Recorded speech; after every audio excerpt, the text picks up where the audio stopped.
The gym at Jefferson High didn't look like any kind of ballroom. The floor was still marked with lines from last week's basketball game, and the championship banners above the bleachers had turned yellow with age. But tonight, the folding tables were dressed with white paper covers, lasagna trays from Costco, and plastic cups stacked in neat little towers.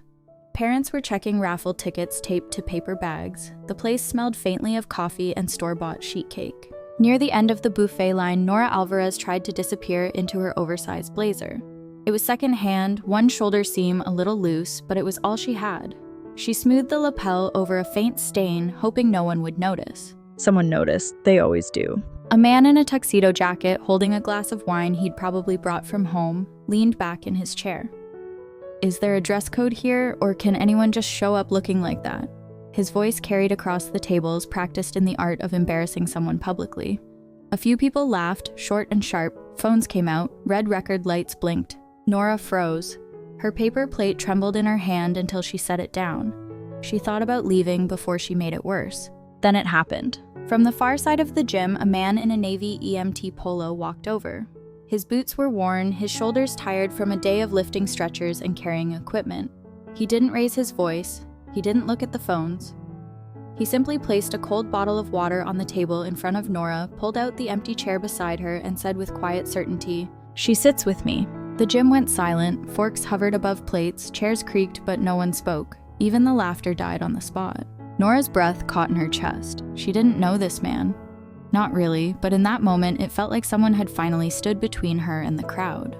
And yet Julian Reed, a single dad who had only come here tonight because his daughter begged him to, had no idea that what he had just done was about to change everything.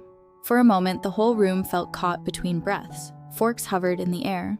Even the band kids behind the curtain stopped tuning their instruments. Nora sat stiff in her chair, hands folded tightly in her lap, wishing she could melt into the floor. Grant Whitman broke the silence. His voice was the kind people had learned to listen to, not because it was wise, but because he owned the loudest microphone in town. "This is a scholarship dinner," he said, gesturing broadly around the gym. "A place for donors and community leaders, not rescue workers looking for a free meal." A ripple of uneasy laughter ran through the tables. Julian didn't flinch. He didn't match the volume, didn't rise to the bait. He simply pulled the chair closer to Nora's and said, low enough for her, but loud enough for others to hear, "Everyone deserves a seat." Nora swallowed hard.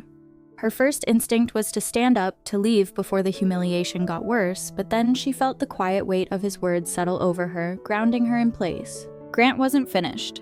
"You know how these things work," he went on, leaning back as if he owned the very air. "If we let just anyone sit here, what does that say about the standards of this school, of this town?" A few heads nodded, not because they agreed, but because it was easier than disagreeing. That's how crowds worked. Safer to stay silent than to be the one who stood out. Julian's jaw tightened, but his hand stayed loose on the table.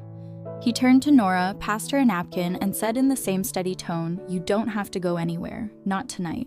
The kindness in his voice cut sharper than any insult. For the first time since she walked into the gym, Nora felt like someone saw her, not just her blazer. But Grant leaned forward, his eyes glinting with the thrill of an audience. He wasn't about to let a man in work boots embarrass him in front of the town's wealthiest families. Grant leaned back in his chair, lips curling into a smirk that didn't quite reach his eyes.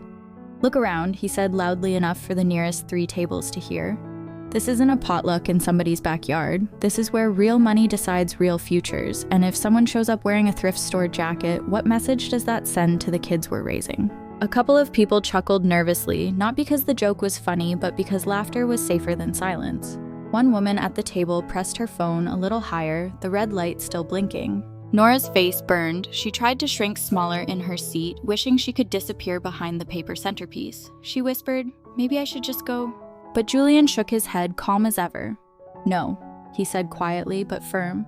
"You've worked all day for those kids. You belong here more than half the people in this room." His words weren't loud, but they carried steady and certain. The people closest to them stopped chewing. Even those who wanted to side with Grant hesitated because deep down, they knew Julian was right. Grant let out a sharp laugh, tilting his glass. "Belong here? Please, this table is for people who can actually make a difference. Money talks, my friend, and last I checked, EMTs don't exactly keep the lights on." The insult hung in the air like smoke. A few parents glanced at each other, uncomfortable now. They knew Julian. They'd seen him at 2 in the morning, climbing out of an ambulance in the rain, carrying their neighbors, their relatives, their kids. Julian didn't rise to it, he didn't have to. Instead, he placed a napkin gently in front of Nora, the smallest act of kindness in a room suddenly starved of it. "Don't let him decide your worth," he said softly. Nora's eyes stung. She blinked fast, refusing to let tears spill in front of the people waiting for her to crack. For the first time that night, she stayed seated, her shoulders a little straighter.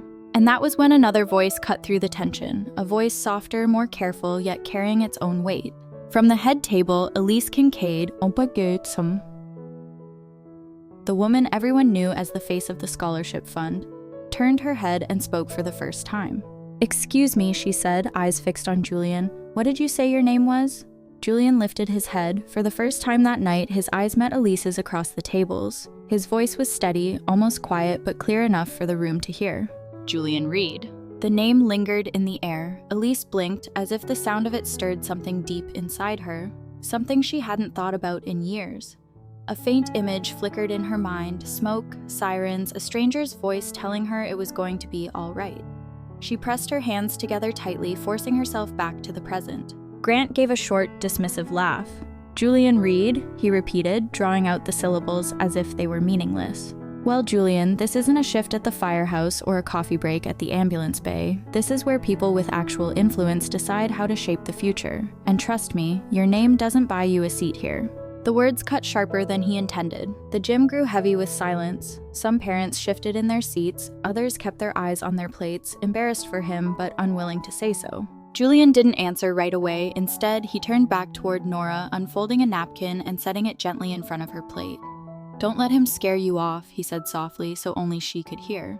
But the people closest to them heard anyway, and something in the quiet conviction of his tone made it harder to laugh this time. Nora kept her eyes down, but her shoulders stopped trembling.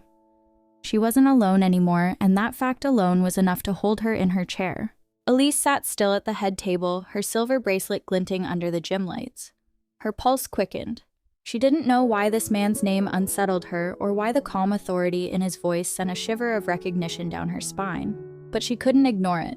For the first time all evening, Grant looked unsettled.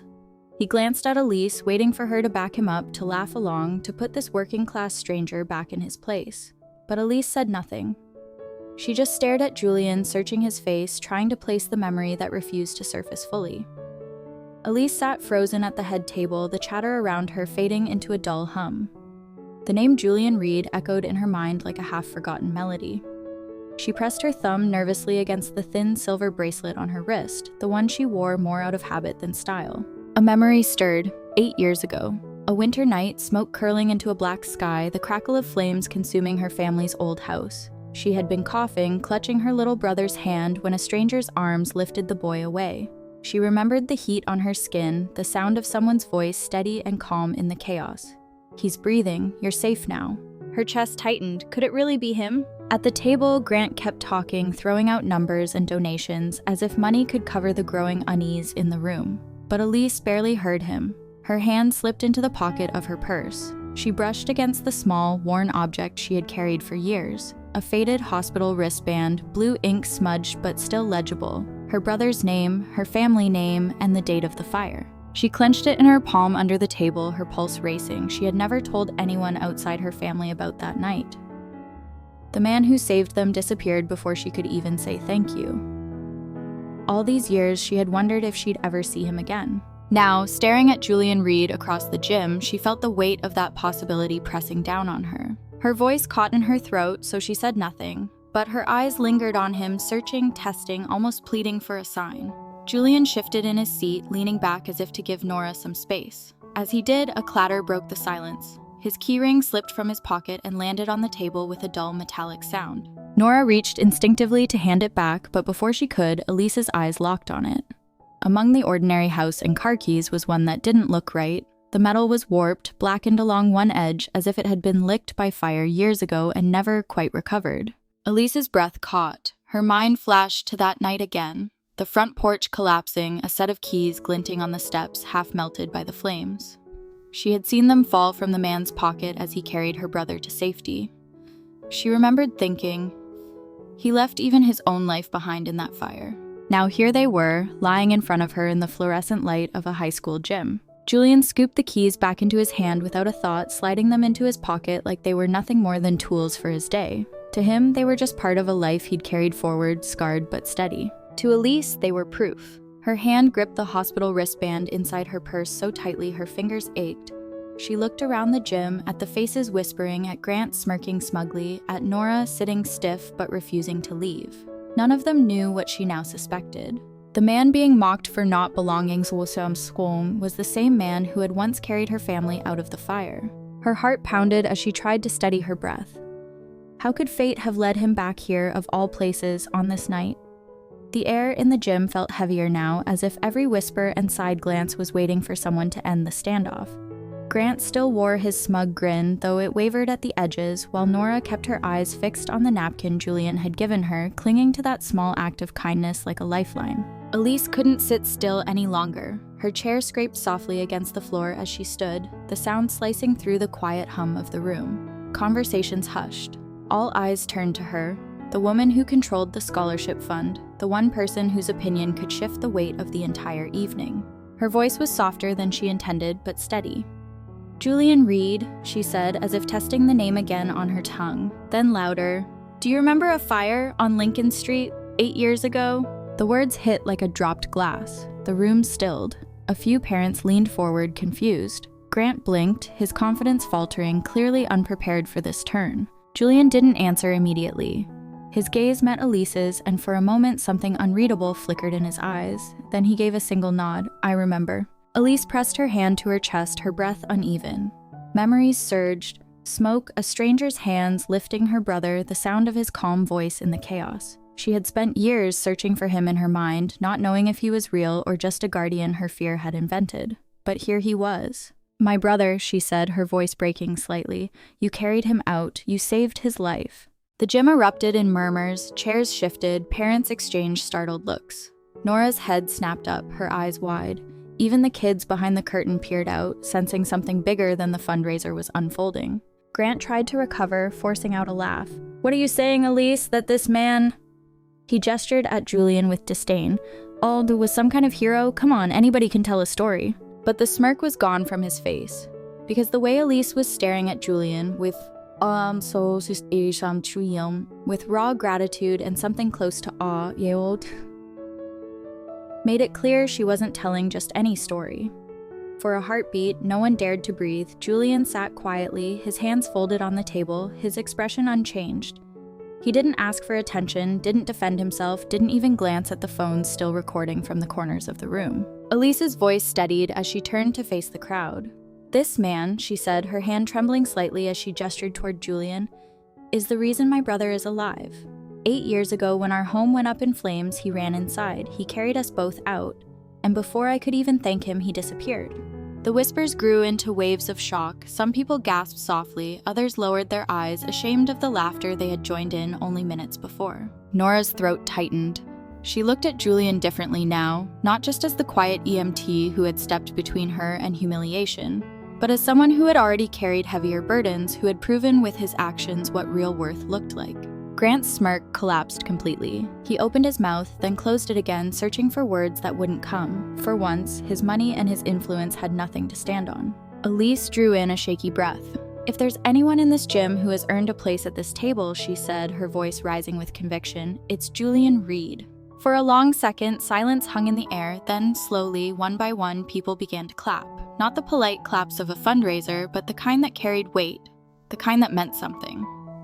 The applause spread until the whole room was on its feet, except Grant, who sat rigid, red-faced, staring down at his plate. Julian didn't move, didn't soak in the ovation. He simply laid a steady hand on Nora's arm, reassuring her that she was safe to stay right where she was. And then, cutting through the swell of applause, came the smallest, clearest voice in the room.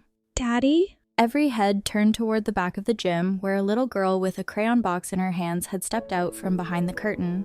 Her hair was messy from playing, her eyes bright with innocence. It was Julian's daughter, Mia. All the clapping died down as Mia's small voice carried through the gym.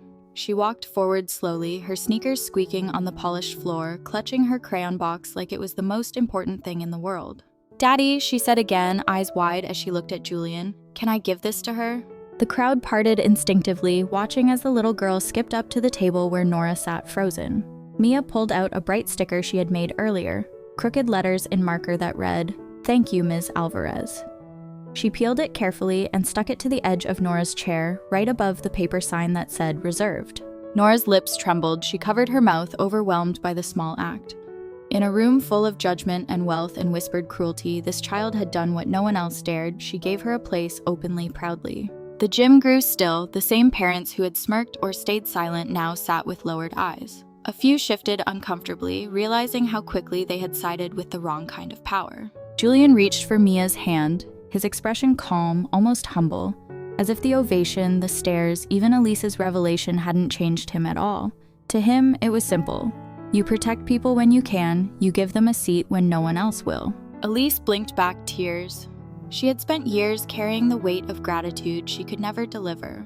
Now she saw, with her own eyes, the way Julian lived. The same man who had carried her brother out of the fire was the man teaching his daughter how to treat people with dignity. The last of the tension melted away, replaced by something heavier but kinder, respect. When the raffle tickets were packed away and the trays of lasagna sat half empty, the gym was still buzzing, not with small talk or forced laughter, but with something quieter. Respect. Julian didn't linger for it. He stood, gathered Mia's crayon box, and slipped on his jacket. Nora thanked him with tearful eyes, but he only nodded as if to say no thanks was needed. For him, it had never been about the crowd, it was about one person who deserved not to be left alone. Elise watched him from the head table, the old hospital wristband pressed against her palm. For years she had wondered if she'd ever see the man who saved her family, and now she had, not in a boardroom or a ceremony, but here, in a school gym under fluorescent lights, standing up for someone nobody else wanted to defend. Somehow, it felt right. As Julian walked out with his daughter's hand in his, the silence he left behind was heavier than any speech could have been. He hadn't asked for recognition, and he hadn't needed it. He had simply lived the lesson most people in that room had forgotten. Because in the end, it wasn't money that gave someone value, it wasn't titles or tables marked reserved. It was how you treated the people who couldn't fight for themselves. The applause faded hours ago.